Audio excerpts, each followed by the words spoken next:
Good day, class. So, for this topic, we will going to discuss about Module 2, Part 1, Design of Lectural Members using ASD. So, for this one, para maintindihan natin yung design of lectural members natin, we need to identify first yung method of design natin. So, for this module, we will going to focus on the ASD method. For us to know deeply yung method na gagamitin natin, let us have a comparison dun sa tinatawag nating LRFD, which is another way to design a lectural member. So dito sa Pilipinas, we are following AISC specifications. So etong AISC specifications na to, ito yung ina-adapt natin using yung NSCP or the National Structural Code of the Philippines 2015. So the AISC specifications provides two acceptable methods for designing structural steel members and their connections. So when we are talking about structural steel members, so yung dinidiscuss natin dito is all about yung beam, yung column, yung welds, yung mga bolts, yung mga trusses, and many members sa mga sa mga structure natin. So, meron tayong dalawa under AISC specification. So, una dito is the allowable strength design or yung tinatawag nating ASD. And yung bago naman natin na method, which is what we call load and resistance factor design o yung tinutukoy natin na LRFD.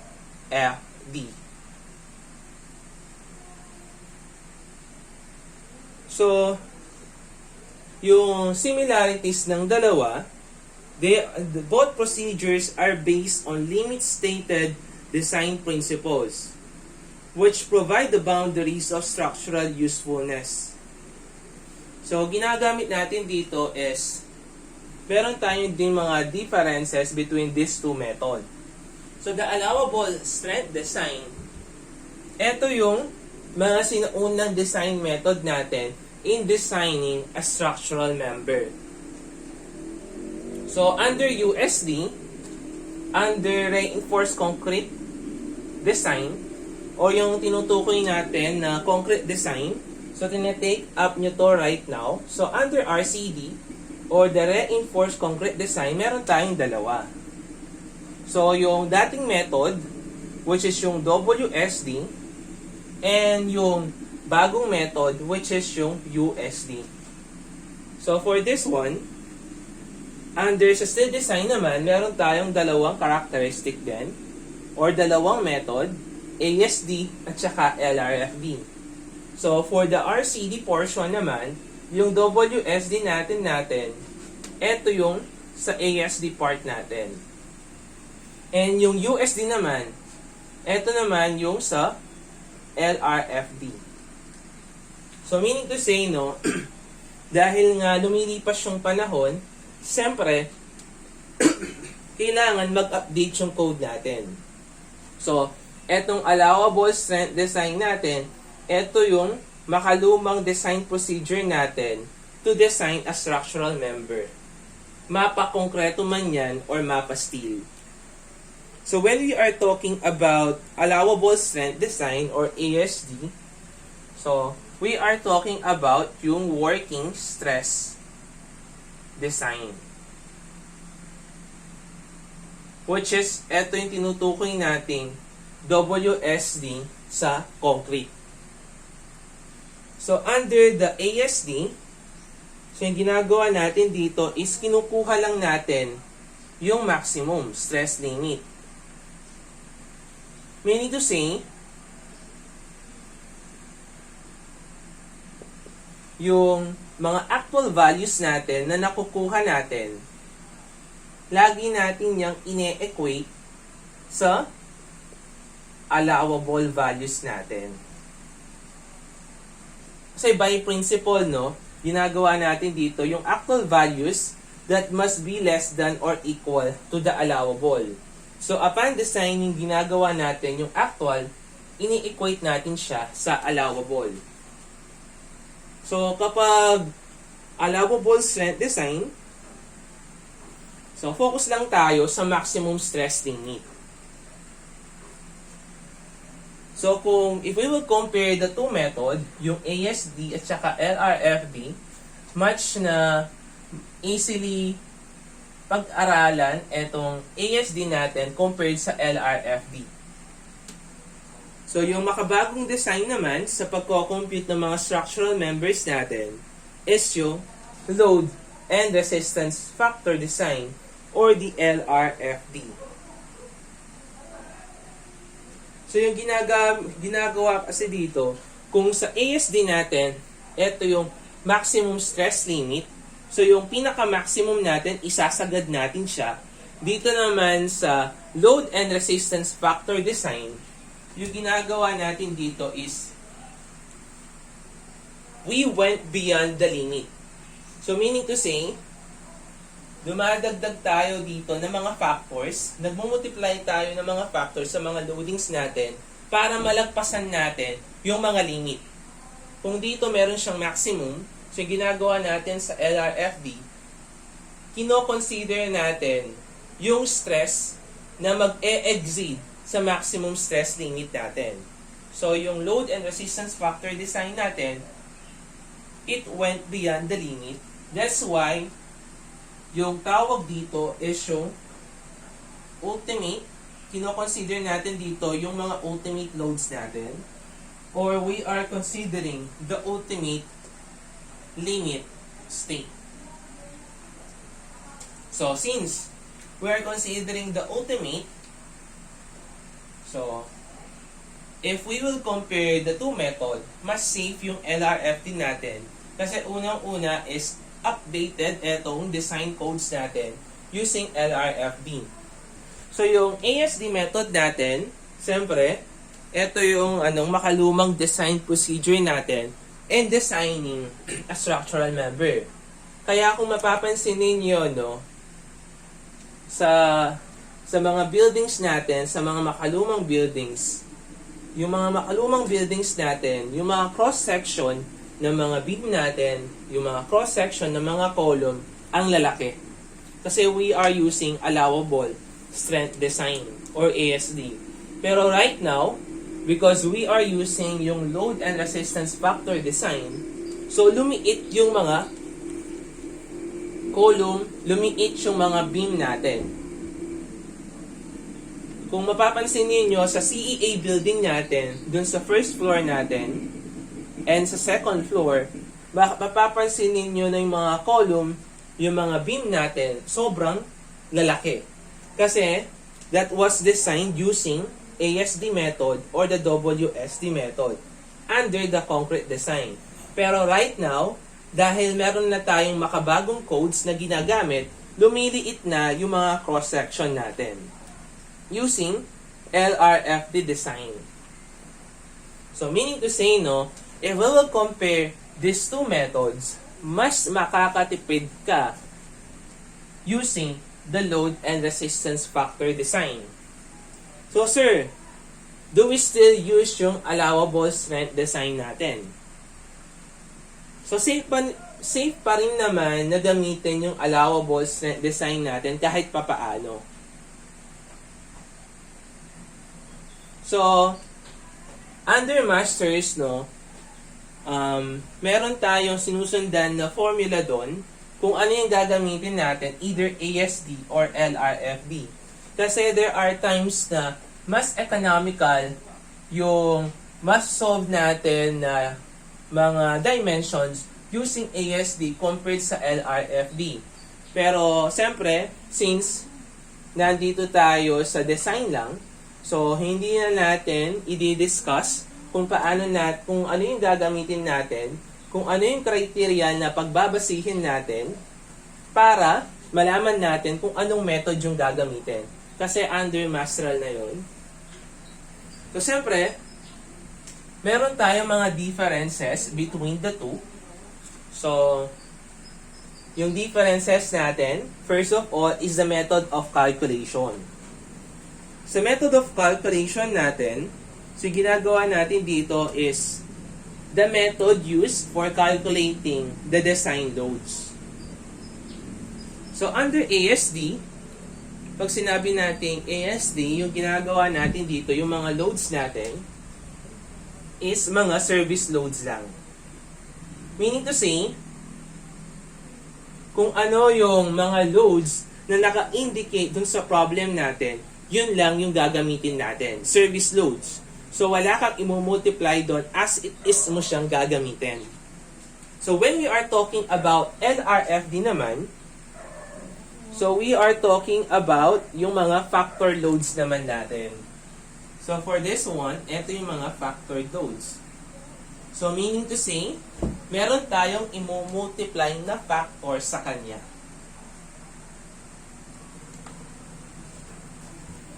So, next, siyempre, yung load naman natin. So, under sa load and resistance factor design natin, we are using yung resistance factor natin. So, under load, LRFD, meron tayong tinatawag na P. So, ito yung tinatawag nating resistance factor. So, upon computation sa mga loadings natin, minumultiply natin yung resistance factor natin para lumaki yung load natin. So, when we are dealing with resistance factor, yung mga loadings natin, in-ultimate siya. Naka-ultimate sila. Kasi,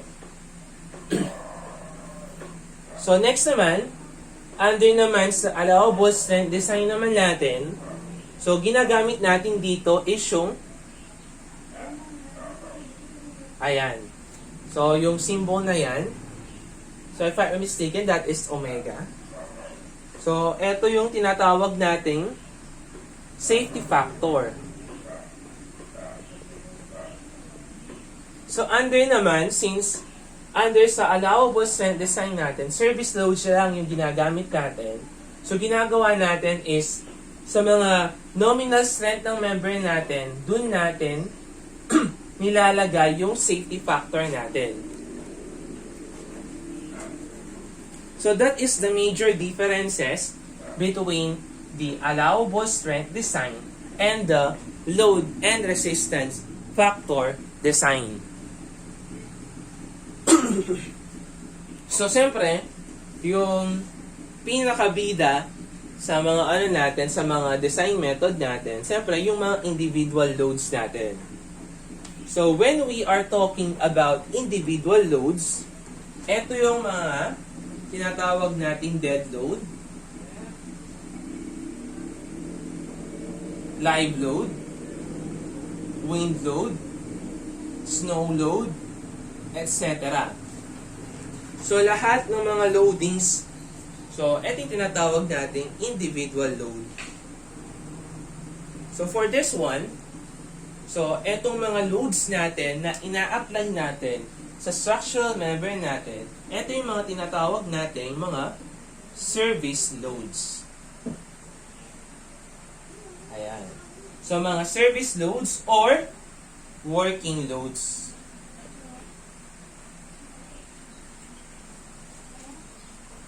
So, let's differentiate lalo yung LRFD at saka ASD natin. So, under LRFD, so using LRFD natin, so yung ginagawa natin dito is, meron tayong mga service loads. So, let's say, meron tayong service load dito.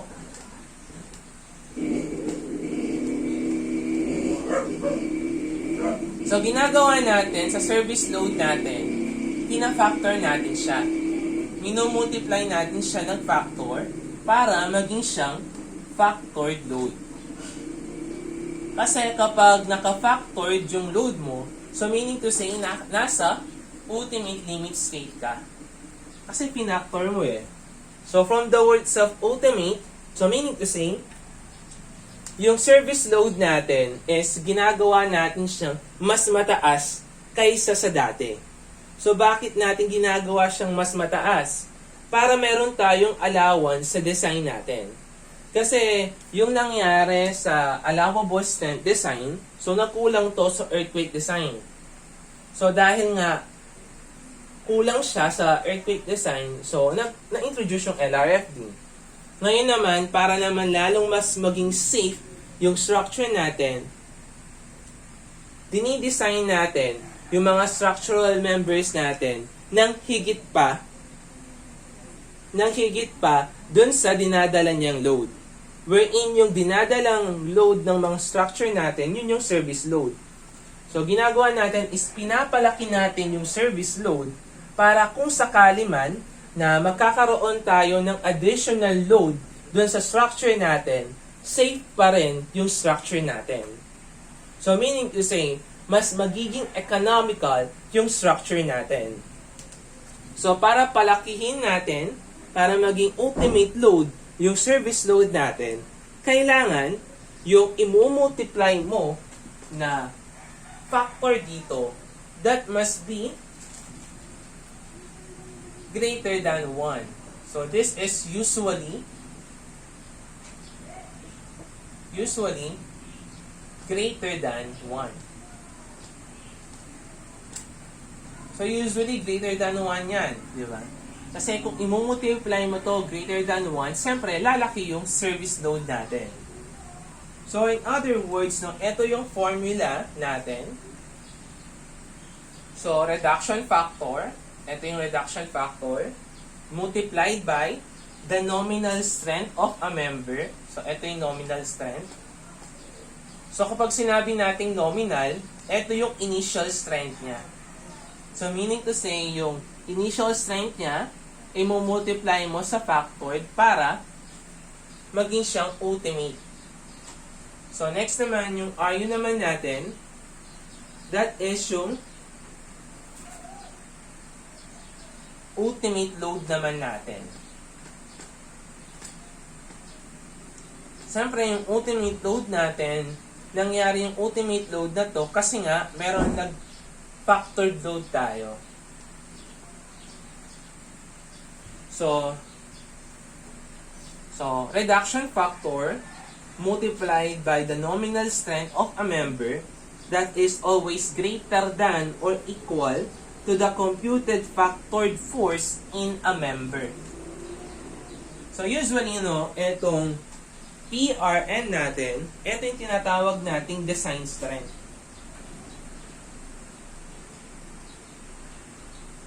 So, if we were going to consider PRN, that is what we call design strength.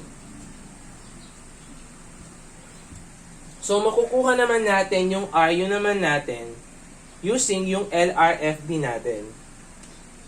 So, this is what we call required strength.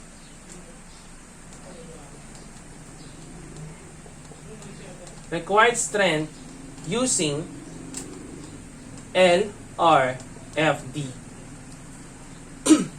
So, ginagawa natin dito is, sa LRFD, ang daming mga factors na minumultiply natin.